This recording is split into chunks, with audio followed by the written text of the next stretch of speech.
Soy Carmen Ortiz, soy la responsable del Departamento de Recursos Humanos de Panificadora Bordería.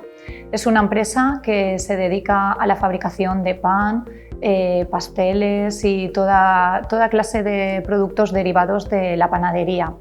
Actualmente estamos en pleno crecimiento y tenemos una necesidad importante de trabajadores.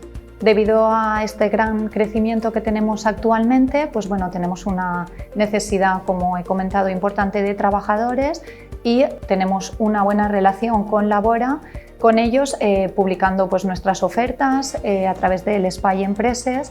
Nos ofrecen también muchos perfiles de los cuales necesitamos entre panaderos, pasteleros, perfiles profesionales que ellos nos pueden ofrecer. Nuestro grado de satisfacción con Labora es un grado ampliamente bueno, ya que se preocupan mucho por nuestra empresa, por los trabajadores que necesitamos, por los perfiles y es cierto que todos los perfiles que hemos contratado han sido muy productivos, los trabajadores muy comprometidos con la empresa y estamos muy contentos con el servicio que nos ofrecen. Sí, repetiríamos con ellos, sin dudar.